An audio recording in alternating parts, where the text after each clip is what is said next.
Okay, so we'll try that again.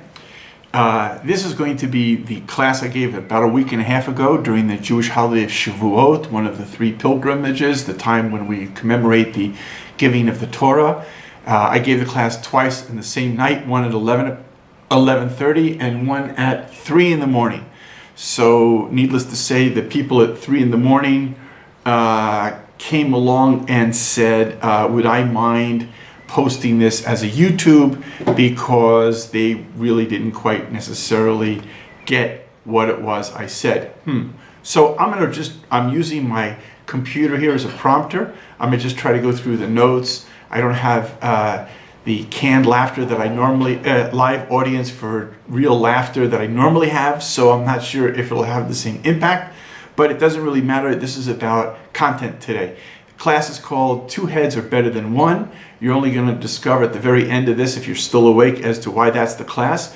But the real purpose of the class is to do an analysis between creation, the 7 days of creation, wherever that means 7 days, and the purpose of creation, which is something being classified in this class as the Mount Sinai Torah revelation. What does it impact on our life, and how does it take away in terms of information that's necessary for the world we live into? So what I kind of thought I would do, which is what I did originally in the class, is I broke this down into 5 little segments. That way you kind of can track where you are as you go along. And the 5 segments are: the first, as I said, the connection between creation and revelation. The second is the Hebrew letter Vav as a word. The third is Vav as a letter.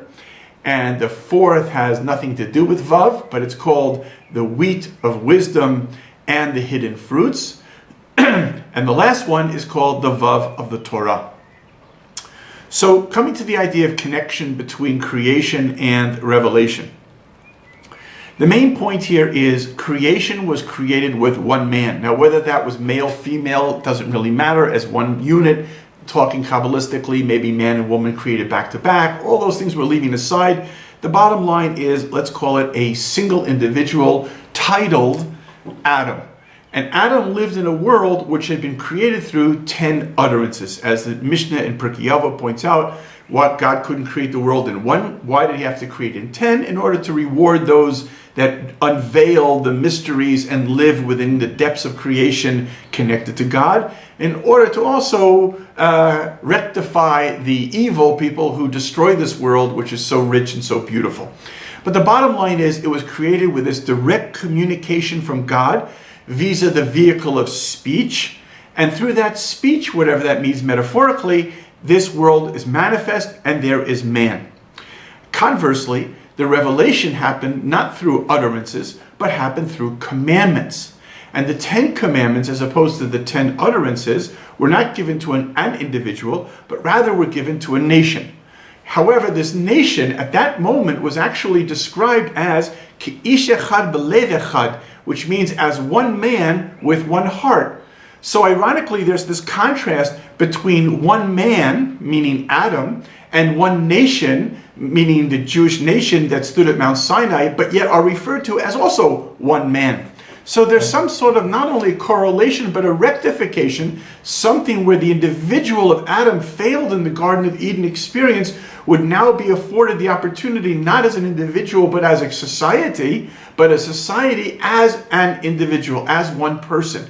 And this is because really something which is a sum total of its parts has a greater expression of unity than something which is a single entity.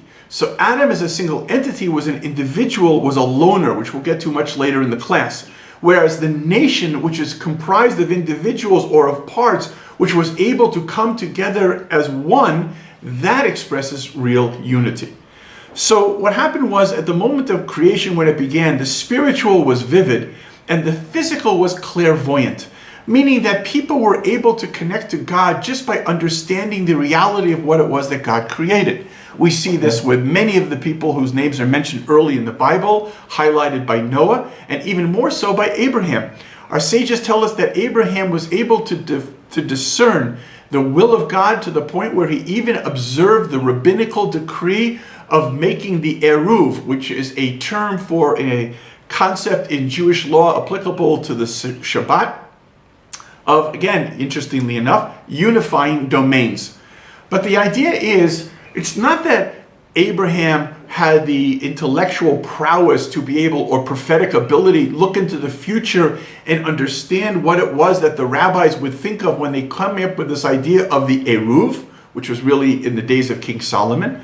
But rather, it's that the rabbis of the days of King Solomon were able to go back into the essence of creation and understand how this concept was embedded in the actual system, the operating system, the schematic of creation. So therefore, all Abraham actually did was he picked up along the line, he picked up that thought, which would ultimately be manifest later in the future. But the idea is that God's thinking, or God's speech, if you will, which was permeating within creation, was still obtainable.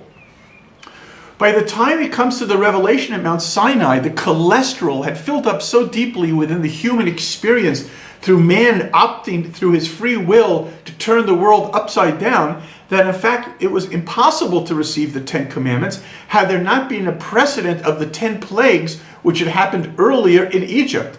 Somehow there's a correlation of these 10 plagues to the original 10 utterances, and each one of those plagues was like a shaking of the original utterance to take off all the dust that had been accumulated, either willingly or just through the passage of time, but in order to be able to reopen that portal through which now, and not necessarily as an utterance, but now as a direct commandment, the 10 Commandments would be able to come down that pipeline.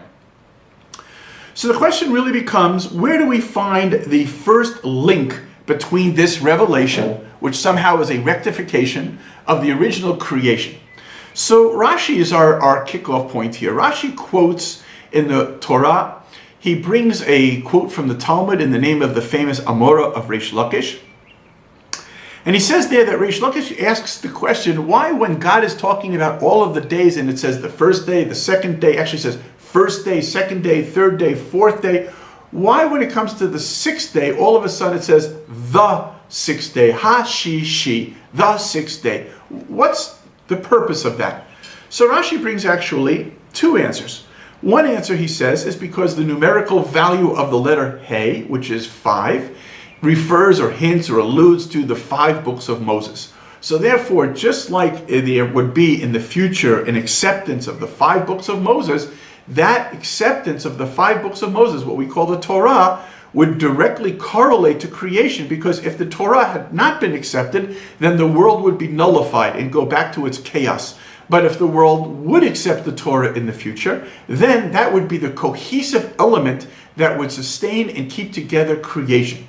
But then he goes a further step. And the further step, he says, well, maybe it has to do with the sixth, the emphasis being on the sixth. That just like there will be a day in the future which will be known as the sixth, and it will be a prestigious day, that prestigious day correlates to the sixth day of creation.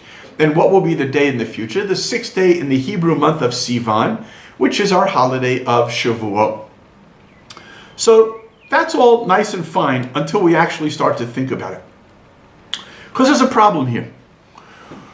When it comes to any one of the Jewish holidays, we know exactly what days they are because it's written in the Bible. We know what in Rosh Hashanah, the Jewish New Year is. We know that Yom Kippur is on the same month in the 10th day. We know in that same month on the 15th day is Sukkot. We know that Sukkot lasts for a certain amount of days. We know exactly when Passover is. In fact, we even know rabbinical holidays, when Purim and Hanukkah come out.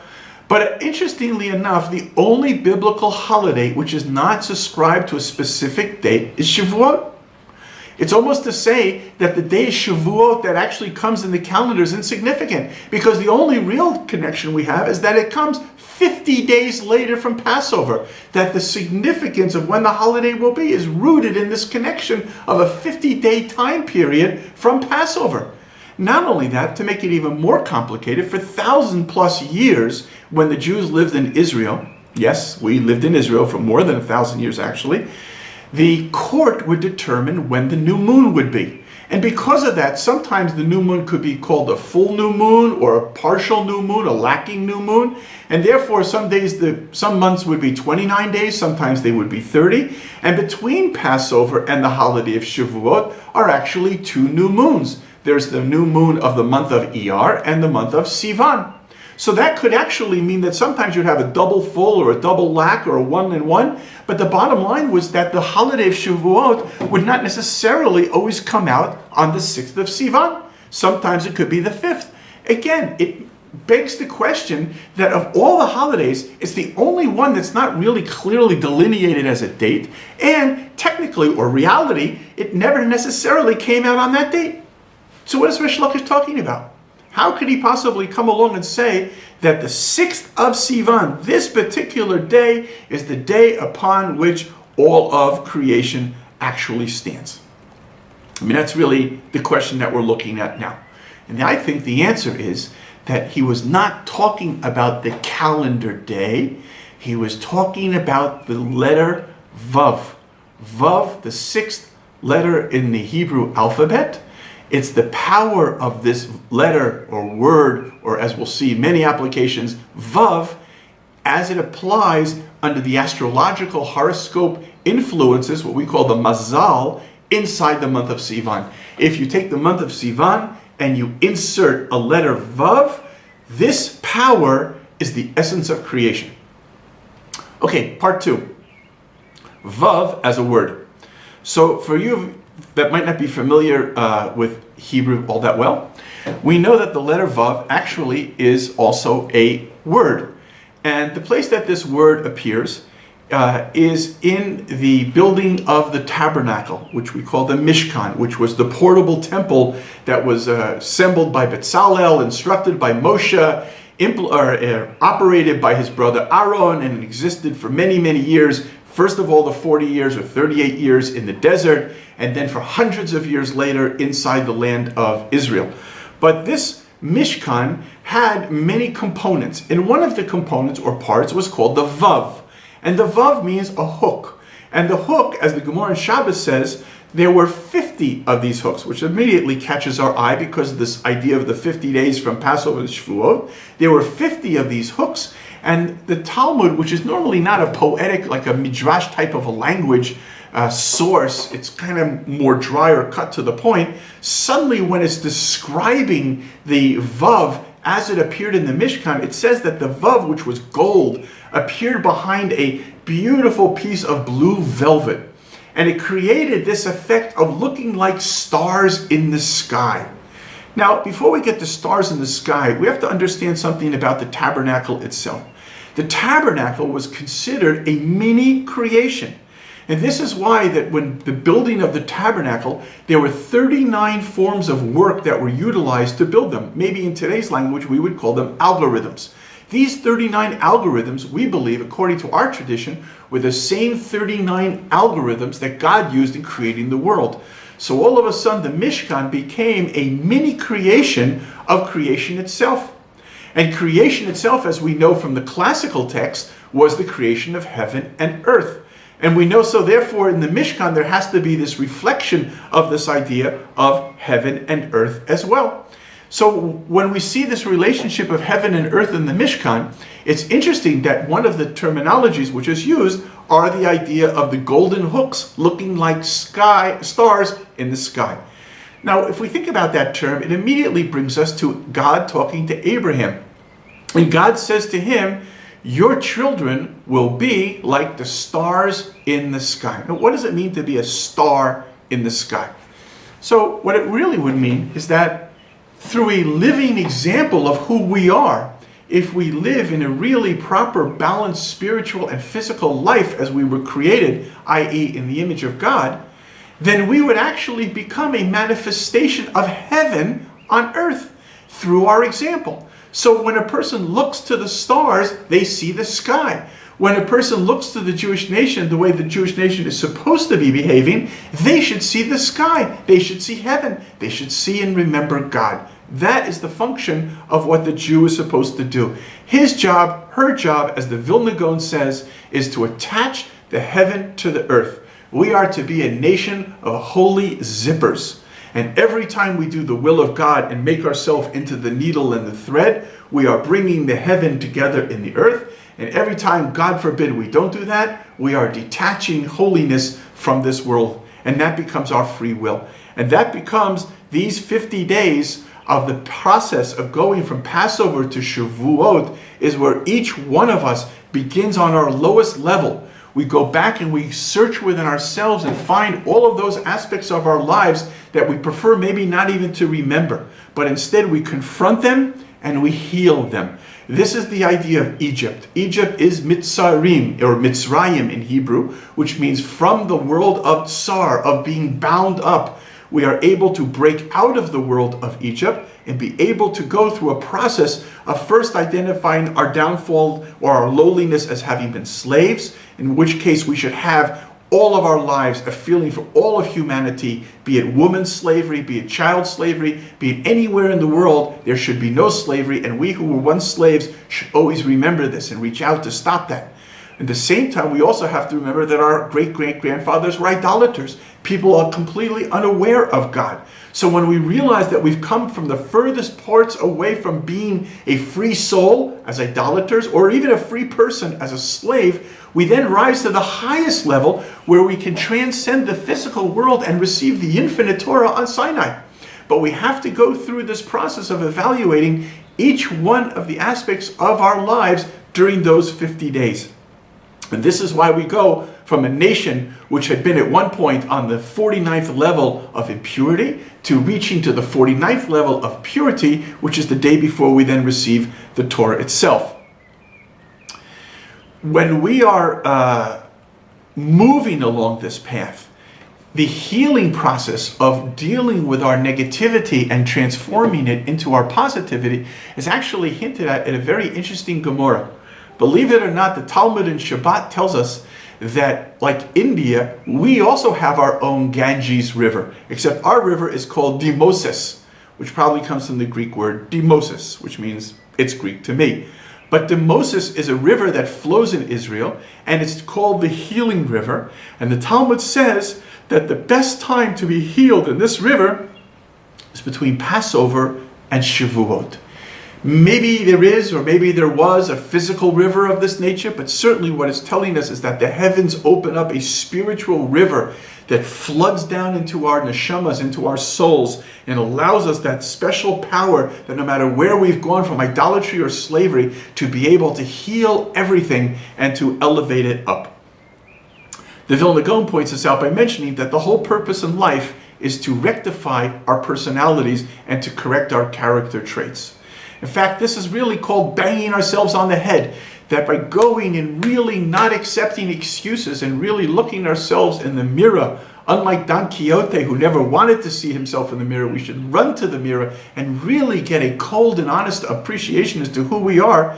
By having that relationship with who we are, in a way creates a headache, because it's very disconcerting and very troublesome. This is also hinted at by the Gemara in Shkalim, when it says that there was a particular rabbi who had the ultimate hangover, that he had a headache from Passover to Shavuot. I doubt that it really means that the wine he drank bothered him from Passover all the way to Shavuot. I think what it really means is that the wine that he drank on Passover, because we know Nichnas Yayin Yotze Sod, when the wine comes in, the secrets come out. By the way, I have my own little side to that, which is, I like to say Nichnas Vodka Yotze Dafka, that when a person drinks a lot of vodka, they become a dafka, they become like a chutzpah, arrogant person. But by wine, secrets come out. So when he drank the 4 cups of wine on Passover, now the secrets of his life come out. It causes a headache because he's really thinking from now until Passover, how can I become better? How can I become better? How can I actualize my opportunity in life? And that's why these 50 hooks are related also to the 50 gates of wisdom, which we'll talk about at the end of this class as well. Because in Judaism, ignorance is not bliss. Wisdom is bliss. This is why it says in our Mishnah, it says that scholars increase peace in this world, because there is no greater bliss than authentic peace. And peace can only be created from wisdom. And therefore, when a person really has inner wisdom, they have inner peace. They are knowing why they are alive. They are controlling their emotions and their reactions to the events around themselves. And by doing that, this peace emanates into an outer order, world peace. This is that we know that we have life, which is a time-bound gift, and we can use our gift to create a society of just and fair laws. So that's the end of the second part. The Vav as a hook is the way our psyche holds together our lives and holds together our world. Now, what about the Vav as a letter? The Vav as a letter actually has a dual meaning. On the one hand, Vav can mean and. On the other hand, the letter can also mean or. It can be something about joining. It can be something about separating. In the Kabbalah, we are taught that the letter Vav is associated with a human heart. And we know that the human heart is called Tiferet, which is sometimes translated as splendor, sometimes translated as beauty, because as the Jefferson Airplane once said, as John Lennon once said, you're only as pretty as you feel, and therefore one thing you can't hide is when you're crippled inside. So the beauty of a person comes from really within their heart itself. And therefore, from that point of the heart is associated with Jacob. And Jacob, we know, Vatitin emet liYaakov, Jacob is given truth.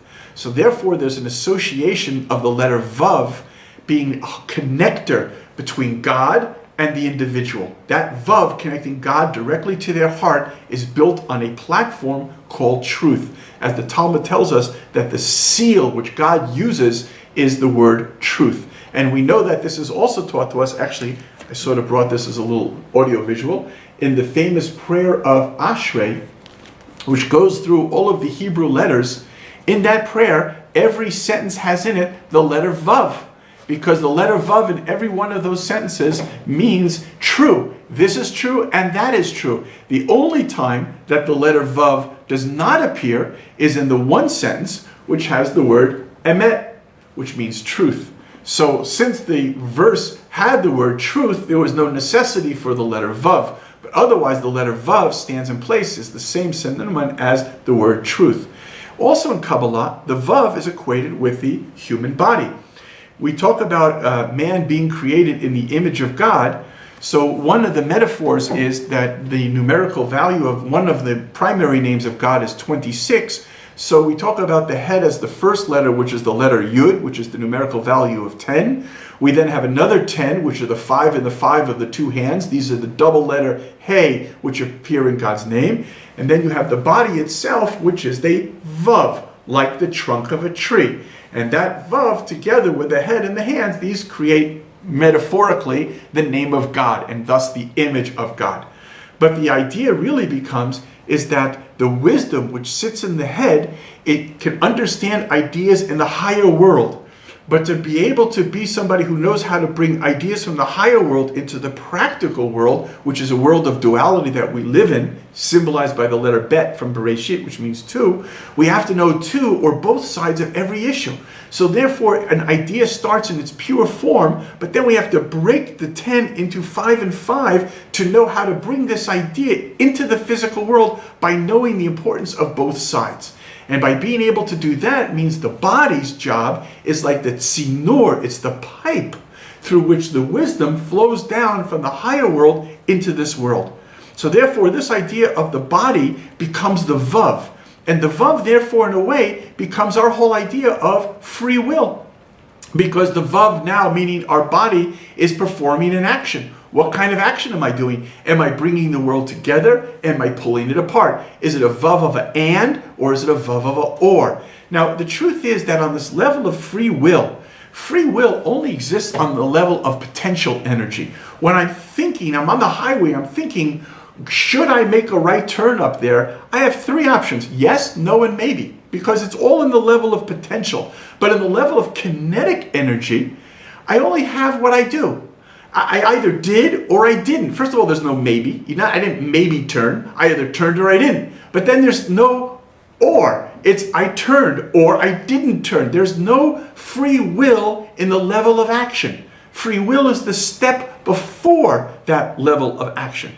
And therefore, the challenge of what we understand with our free will is to be able to see through wisdom the Vav as the whole. It's not a question of, is the glass half full or half empty? The question people always love to answer. The answer really is it's both. The glass is half empty and it is also half full.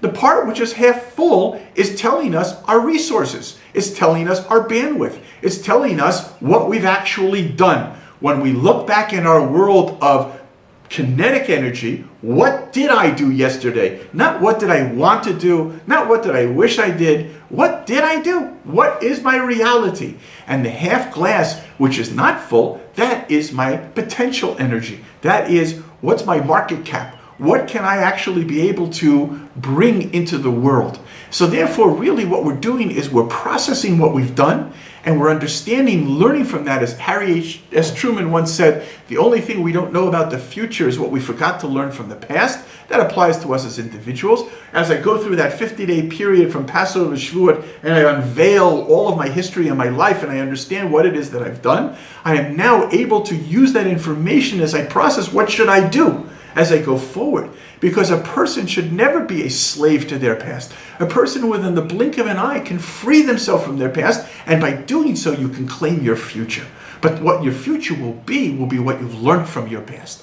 And so therefore that process of learning from your past is really what we talk about when we talk about service to God. Now people get really bent out of shape when you say the word God. I understand that. In fact, whether or not you believe in God or not is almost not critical, because that's the essence of our free will. But let's play with a side that says there is God. And therefore, if there is God, God's going to be the source of all life and everything good that comes into this world. How it manifests in this world, what the vessels will be like that receive that goodness, will be depending on what we build from our free will. That's the relationship between the two. So it's when we talk about serving God, it's really not a question of serving God or not serving God. It comes back to this point again. It's a question that every second of your life you're doing something. Think of your life like a Coca-Cola bottling company, and every one of those bottles is another day. And what's coming down is blessing of life. But how it's actually going to taste, what's going to be in that formula, and what's going to be trapped in that bottle, which is going to be labeled with your name for all of eternity, is your free will. You choose that. So therefore, when a person is involved in thinking about what they do with their lives, the highest opportunity, if there is God, would be to connect to God. And therefore, it would mean that everything that a person has within their life is this greater opportunity to reach to a life of higher intelligence. And by doing so, it will manifest itself in allowing us to have right action, which would therefore, right thought, which would therefore manifest itself in right action. Now, the Talmud, which is, of course, Jewish, and therefore classically filled with many Jewish concepts, which we know today from Jackie Masons and Mel Brooks and so on, Woody Allen. But all these guys, Mason and Woody and Mel, they all had great-great-grandfathers that were probably sitting there writing the Talmud as well. So that same kind of Jewish humor and sarcasm is often found in the Talmud.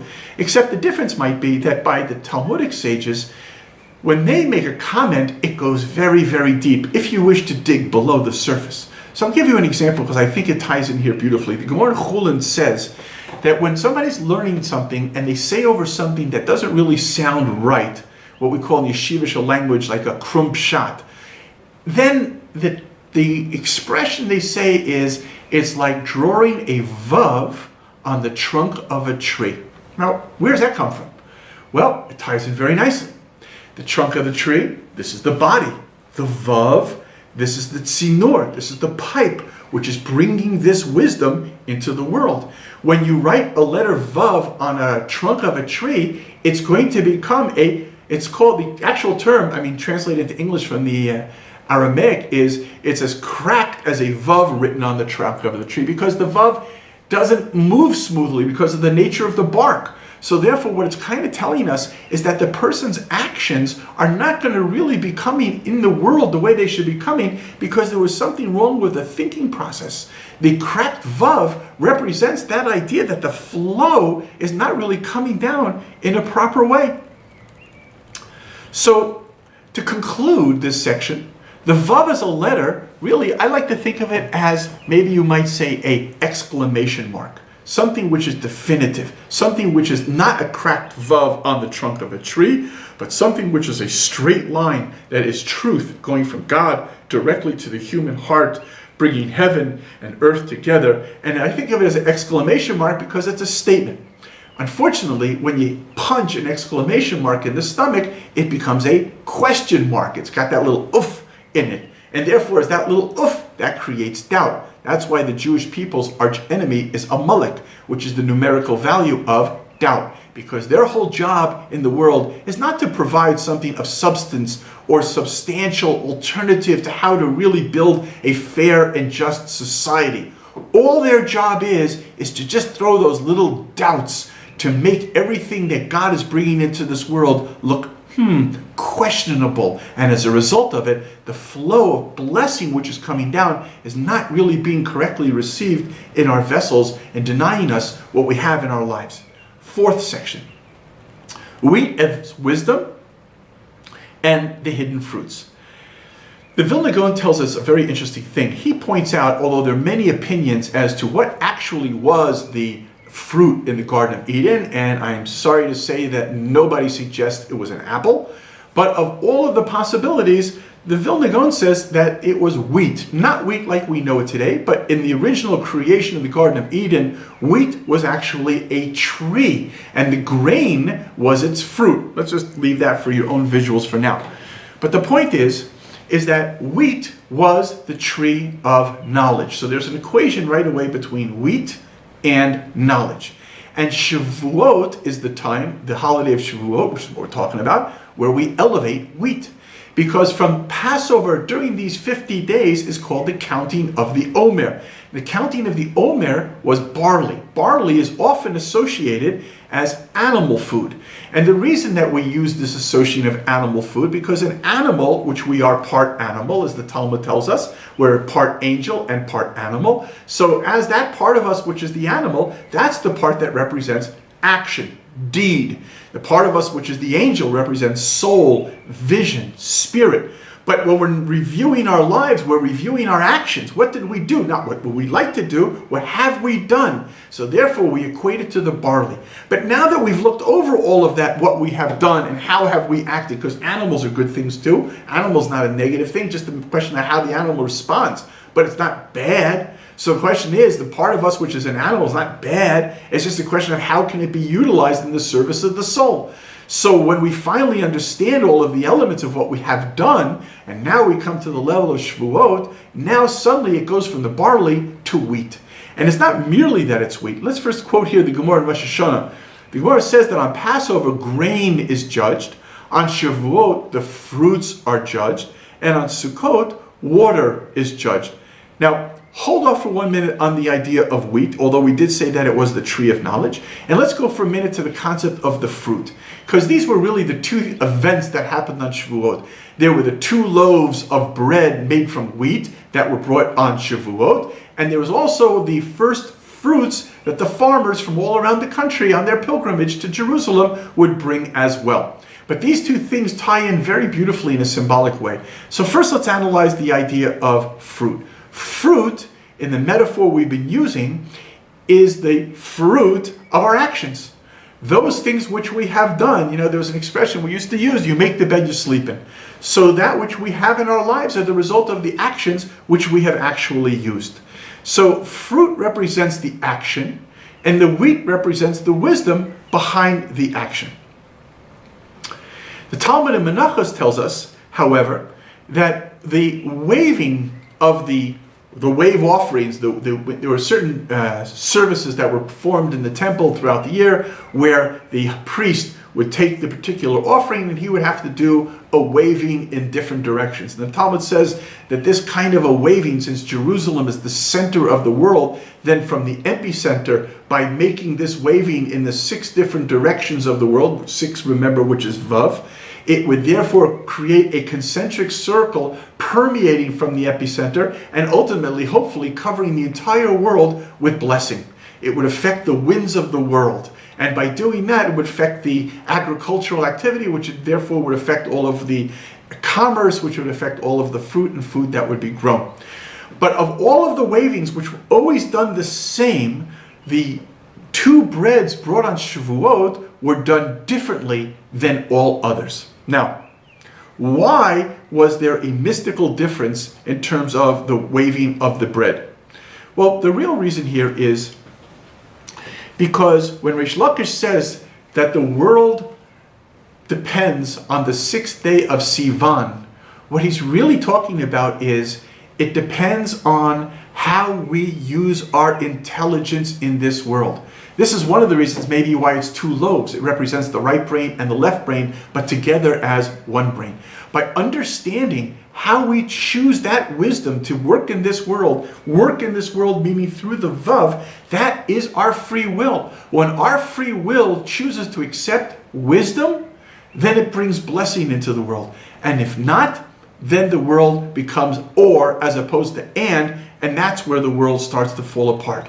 The negative example of this is actually hinted at in the Gemara Shabbat, which tells us that there's a dangerous wind that blows in the world only once a year. And that once a year, yes, it's the holiday of Shavuot. And the name of the wind is called slaughter.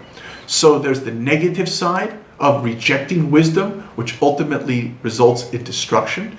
And then there's the positive side. The positive side is told in a story in Baba Batra by Achitophel when he taught his children three things. And one of the three things he said, and I'll quote you here, is, if the weather is fine on Shavuot, plant wheat, because the north wind blows the clouds away. What's going on here? Well, we already have a part of this. Wheat, wisdom. If it's clear day, if it's a beautiful day, then that means the mind is open and receptive to wisdom. This will be a good sign because the clouds, which are the things metaphorically that block that clarity, will be blown away. And why will they be blown away by the northern wind? Who cares about the northern wind? Well, because the answer is that the word north in Hebrew is tzvon. And tzvon means hidden. That on the day of revelation, everything which is hidden can now be revealed. And this is what is talking about. Now I'm going to bring it back to the idea of the fruits.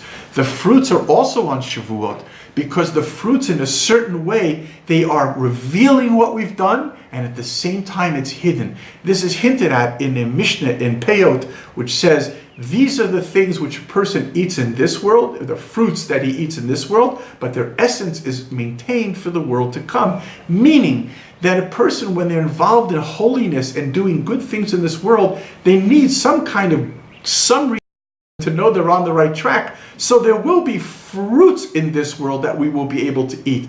But what we're really doing, the essence of what we're doing, no way can we understand that. That has to be saved for the next world. Because if we could catch a glimpse of what it really means to do the will of God in this opaque, blind world and still serve God, if we understood what that means, we would become robots. Or worse, we would become angels. We would no longer be human. We would have no free will because it would be so fundamentally obvious what we need to do that there would be no choice or opportunity to do anything other than that. In a way, that's the irony of the relationship of free will with wisdom. Though you may have free will on one level, as you become smarter, that free will becomes insignificant. And now it's the next level of free will. That's why when you're a little kid, you might really enjoy a tricycle. I'm using this as a metaphor. Become wiser than that, it doesn't have a taste, and now it becomes a bicycle and a motorcycle and so on, because the wisdom as we grow removes our free will, but replaces it with a new level of free will. In the same idea, the Gemara Chagiga tells us, interestingly enough, that although we know clearly on the other two pilgrimages of Passover and Shavuot, both of them have a Chol Hamoed, a 7-day festival period. Shavuot also has a Chol Hamoed, but it's called the hidden Chol Hamoed. And why is Shavuot associated with all of this being hidden? Because once you get to the 50th gate of wisdom, it's game over.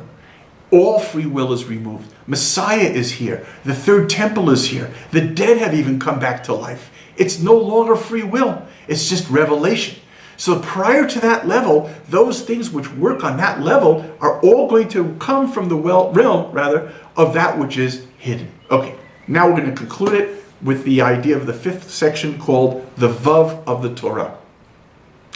In the Gemara Kedushin, the Gemara tastes a very interesting thing. We know that the Torah, meaning the 5 books of Moses, has an odd number of letters, if you counted them all up, and an even number of words, if you counted them all up. And the Gemara there explains, or asks and answers, what are the middle word, thus would be words, because it's the center of the Torah, which ironically or not, comes out as the same word twice. And then it also says, well, what's the middle letter of the Torah? Which, because there's only one letter, comes out one letter, and what would that letter be? Vav. Now, the vav is not merely just a vav, but it's the vav that appears in the word gichon, which is one of the words used for snake, or something like the snake, serpent, which slithers. And when you actually look at it in the Torah, it's written as a large vav, a large letter that is, in the form of this vav. Now, before we get into this, what's the difference between letters and words? So if I said to you right now, think of 4 letters, T-R-E-E. So everybody's going to basically have that same image. Maybe some of you will be doing in your mind like little Windows drop down and picking Times Roman or Arial or whatever you like, but serif or sans serif. But you're not going to have the word T-R-E-E. But if I said, think of the word tree, well, this guy might be thinking of a maple, and she might be thinking of a spruce, and this one. So as soon as you get into the words, words have meanings, connotations, everything becomes a little bit different. To understand the real meaning, it's not going to be superficial, you have to dig. That's why the middle words of the Torah is dorish dorash, which means dig, dig, really dig, search, and then you'll come to it. But on the level of letters, everything is clear. So the level of letters represents the world and creation in its purest form, in its perfect form, in its Garden of Eden. So what actually happened in the Garden of Eden? Well, in creation, we know there were 3 interesting components that were created on the 6th day. There was man, and there was the snake, and there was also the staff of Moses, which would appear later, or become more famous rather. The tradition is that the staff was handed down from Adam to Noah to Abraham and so on, and ultimately made it to the hand of Moses. But the point is that particular staff and the famous snake and Adam all were created on this 6th day, this crucial 6th day. Now, when the snake was originally created, the snake was created erect. It was standing upright. It was like a vav. And here again, you've got that vav, the middle of the Torah, the epicenter inside the word snake. And the staff is like a vav. These are, in a way, like 2 vavs. The vav of the and, Moses' staff, one that brings heaven and earth together, or the vav of the or. Maybe it's God or you. Maybe you could be like God. The snake seduces Adam and Eve by playing into this possibility that there might be a power other than God, or as opposed to it's all and, it's all connected to one God. So there's this interesting relationship which we know about between the idea of the snake and the staff. Because when Moses goes into Pharaoh with his advisors, Moses throws the staff down and it becomes a snake. They throw their staffs down and they become snakes. Now everybody who doesn't read the Torah carefully thinks that Moses' snake swallowed their snakes. Go back to the text, use the original, and take a look and you'll see it doesn't say that. It says that Moses' staff swallowed their staffs. Why? Because Moses' vav is truth. The snakes are the curve. They are the illusion. And so therefore, it's not that Moses' illusion dispelled their illusion. It's Moses' truth made no room for their lie. And so his truth consumed their lie in whatever truth it had. Meaning whatever substance, because all lies are built on truth. The greater the lie, the more truth it has in it. So therefore, there had to be truth in the lies of the advisors. So their truth turned back to staffs, but was insignificant compared to the unifying truth that Moses had. This symbolizes something very deep, that the power of the snake was innately, like everything, created to be good. And it's only when it comes out of control that it becomes bad. The snake was created to serve man and woman inside the Garden of Eden. He was not bad at all. But once things fell apart, he became the epitome of evil as the snake. So therefore, this idea is that when the staff is in, or let's say differently, when the vav is in the hand of a righteous person, it becomes a tool like Moses' staff to bring wisdom and blessing into the world, even if it's a healing blessing of a plague. But on the other hand, when it falls out of the hand of the righteous person, it becomes a snake. The power left out of control becomes a destructive kind of a force. So the snake represents this idea of what Rish Lakish talked about, the world hanging on the Vav. The world hanging on the Vav, again, now in this capacity as letter, means it was hanging on whether or not we would take hold of the Vav and make it into a staff of life, or God forbid, let go of it, and it would be the snake which would ultimately destroy the world. So to wrap this up on some level, Adam was the one man in creation. But the word Adam in Hebrew, Adam, there are multiple words for man in Hebrew. But the word Adam is the only word in Hebrew which has no plural. You can't say Adamim, so to speak. There's no plural for man. So man as Adam means a loner. It means somebody who is a rock. He is an island. He cannot connect. And further than that, when you look at the beginning of the middle of the 5 books of Moses, and it starts to talk about the sacrifices, it says, when a man will sin. Meaning that there's something in man who has been disconnected from God which allows him to sin. As the Talmud elsewhere says, a person only sins when a spirit of insanity overwhelms them. Well, how does that spirit get in here? It only gets in here because the mind was not filled with radiant wisdom that would have kept that spirit away. So man, disconnected from God, becomes prey to sin. And again, when it talks about the leper, the Metzora, so again, there it uses language of man. Why? Because the Metzora is the leper, is the one who speaks Lashon Hara, is the one who gossips and destroys the relationships or the fabric of society by whispering and talking bad about other people. And by doing that, he removes himself, which is why the leper, not real leper of course, not the physical leper, but the spiritual leprosy called the Metzora, was put outside the camp. Because that person was unable to be a part, they became an or, as opposed to an and in the society. At the Revelation, we said before, here the society now becomes one man. But the term which is used here is Ish, not Adam. Ish, of course, also has plural. But the key reference to the word Ish is that Moses becomes not Adam, but Ish. He becomes Ish Elohim, the man of God. And therefore Moses, which represents in a way you have Moses on one side of the scale and the nation on the other side, Moses becomes the Ish Elohim as we become Ish Echad B'Lev Echad. When we as a nation unify as one, we have a leader who becomes a man of God. And when we have a leader who becomes a man of God, he's not just the leader of the Jewish people, he becomes a leader of the entire world because he's bringing the entire world to a healthy place in a true relationship with God. So when we look at that now, what this really means is that this idea of accepting the Torah is really the idea of connecting to the Vav, of allowing the wisdom to come down through this portal in a positive way. I'm going to show you one more point, and then we're almost done. Hang in there. When the Sinai experience was happening, I mean, we're not going to go into that in this class now, but when the Sinai experience was happening, there was so much unbelievable revelation of godliness and God in the world, and the Mount Sinai people were seeing lights and hearing sounds and so on, that the fact that the nation could blow it at that moment and build the golden calf is outrageous. I mean, maybe understandable, but it's outrageous. And you see that Moses was outraged. He broke according to Mel Brooks, 3, according to our tradition, 2, but he broke the tablets. And we had to start all over again.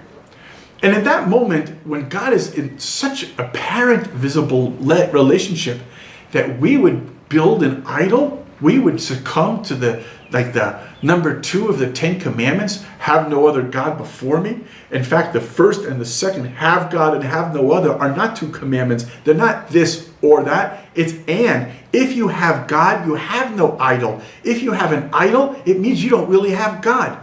So therefore, it's one and the same. And so therefore, what it meant when we turned around and we built a golden calf at the moment of revelation, it was as if it was the ultimate denial of wanting to connect to God.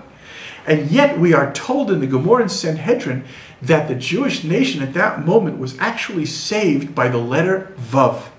And the Gemara quoted by Rabbi Yochanan says, if it wasn't for this extra letter Vav that appears, I'm going to just use the English here, that appears in the phrase when the golden calf appeared, the Jewish nation said, who have brought us up from Egypt, referring to the golden calf, in that word is an extra Vav. Had it not been for that extra Vav, Rabbi Yochanan says the Jewish nation would have been eradicated immediately. So what does this mean that we were saved by the letter Vav? So the answer is that according to the Gemara, as Rabbi Yochanan explains, it means that the extra Vav meant that although even at the moment when they were worshiping the golden calf, they put an extra Vav in there to realize, I'm still connected to God. In other words, to be able to be so connected to God that even when you're sinning and you're as far away as you could possibly be, and you're doing the most outrageous thing that could ever be known to mankind, to build an idol of a golden calf at the moment of the revelation, in that moment of absolute insanity, pure hell, you gotta know you're still connected to God.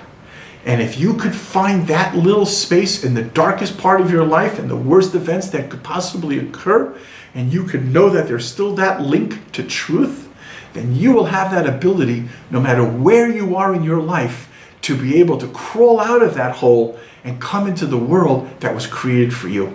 This is the miracle of the Vav. The Vav was a revelation to the nation that no matter where we would go, and preferably we wouldn't go there, but if we are there, there will always be a way to come back because the connection is that fundamental. In fact, this is not just true of the Jewish nation. This is actually going to be true of all human beings because, after all human beings are created by the same God, right? As I like to say, there's not one God creating Chinese people and one God creating African and they're all fighting for the market. It's one God who has an amazing creative ability to make all of us and all of our different mannerisms and our cultures, but ultimately from the same God, all his children. So in the end of days, or actually, my buddy Chris sitting out there in Midwest, the United States, was referring to the end of days. And I actually have a new expression. I don't like the term end of days. I think we should call it now the end of nights. Because the period of time that we're looking forward to, that's the day. The period of time which we're in now, our sages call this the night, as you'll remember from Passover. So at the end of nights, there will be a period when Eliyahu will come. And this actually, if you look in the Bible, you'll notice that in the very end of the book of the prophets, in the very end of the prophecies of Malachi, in the very, very, very end, it says, I'll just do it from the English, it'll be a little easier. Behold, I will send you Eliyahu the prophet, before the coming of the great dreadful day of the Lord. Notice he doesn't use the word night either. And he shall turn the heart of the fathers to the children, and the heart of the children to their fathers, lest I come and smite the land with a curse. Now, obviously, only if you read the original, which is in the Hebrew, will you be able to detect this. But when you notice something, the first thing you notice is that the name Eliyahu is missing the letter Vav. The Vav is not there. So what it's really coming to tell us is that moment where he says, if we will reconnect to our Father, perhaps our Father who is in heaven, if we will reconnect to our Father, then we're fine. If we don't reconnect, then something's going to happen on this planet. Some of us might already sense that. Something's going to happen on this planet. It's not going to be pleasant. It might be called a great and dreadful day, but what's not, it's not going to be pleasant. So what's going to be the differentiation? It's the Vav. It's the vine that you can hold on to like Tarzan and swing up to heaven and yet be on earth at the same time. And so that Eliyahu comes with that letter Vav. Now, for those of you with a more of a yeshiva background, you might appreciate this a lot, but this is something of the teaching of Rabbi Nachman of Breslov. In Talmud, except for maybe the Gemara and Nazir, throughout the Talmud, whenever there are two rabbis who are arguing a point and they come to a point of hitting a wall and there's no resolution, the term which is used is a word called teku. Teku is used in modern Hebrew, by the way, for draw, right? If you have, if the game comes like 4-4 and it ends, it's called a draw. So that word in Hebrew is called teku. So you have a teku in Talmud where there was an inability to come to resolution.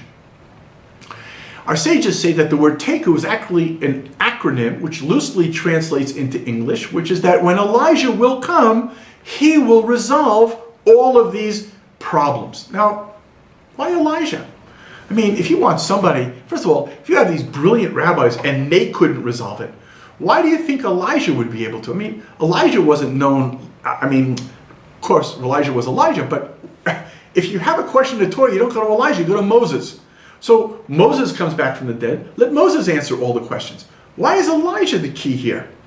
So the answer is because Elijah brings the Vav. Now, Elijah, we know, Eliyahu, never died. Eliyahu rode up into heaven on a chariot made out of fire, which means that whereas a question as to whether or not Moses reached at the very end of his life that 50th gate of wisdom, by Elijah there's no question. He reached that 50th gate of wisdom. And once a person reaches that 50th gate of wisdom, it's all over. It's the answer. It's the answer to everything. So it's all over to the point where there's no death. That's why Elijah never died.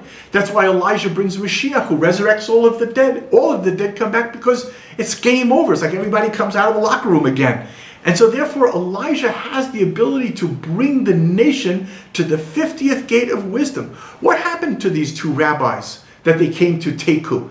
They were able to drill down, but maybe they only got to the 49th level. They couldn't get to the final resolution. They couldn't get to the 50th gate of wisdom. And that's when Rabbi Nachman points out that if you take the letter Nun, which is the numerical value of the 50th gate of wisdom, then you add it to the word Teku, which is this word of draw, it becomes the word Tikkun, which means to rectify. So Eliyahu creates Tikkun Olam. He rectifies the whole world by opening up all of the channels to the 50th channel and bringing through the Vav, the complete resolution, the completion of the prophecy, and all of the world to a much better place than it is today. And even in that process, there is something that you and I can do to begin that prior to Eliyahu's coming. And this is the answer to the beginning of the point, which is, why is the class called Two Heads Are Better Than One? Because the Mazal, the astrological chart of Sivan, is twins. Twins are like the letter Vav, because the way you write the letter Vav in Hebrew is Vav, Vav. It's two Vavs. It's the Vavs of that free will, of the and or the or. But the twins represent the idea of two people learning to be together. And learning to be together is what allows the Torah to come into this world. And how does that work? So when the sages looked for a substitute for the actual name of God, they came upon the idea of taking the Hebrew letter Yud and multiplying it twice. So you now have the letter Yud and Yud representing God's name. But what a Yud really represents is a Yid, a Jew. When two Jews are able to talk together in peace, they create the presence of God. And how is the environment which allows them to talk in peace? Well, it's through wisdom, which is the Hebrew word moach, which is the brain, the letters mem and chet, and it's through the heart, through compassion, v'yahavta l'recha kamocha, to love your neighbor like you love yourself, through the brain of wisdom and the heart of compassion, and the heart's warmth is called cham, which is chet mem. So you have mem chet brain and chet mem warmth.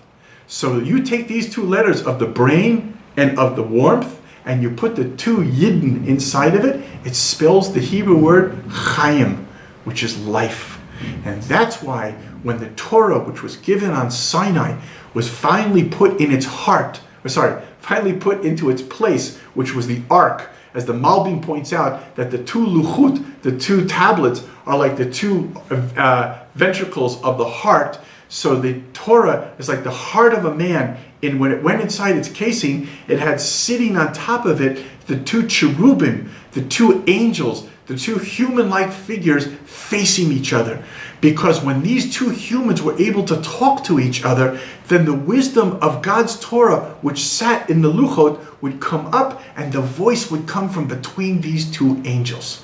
So when we learn to unify ourselves like the twins of Sivan to become a nation, ish echad b'lev echad, finding unity through our diversity and understanding what we are as one, that ability is the ability to bring that life into the world and to be the channel of the Vav that makes it all happen.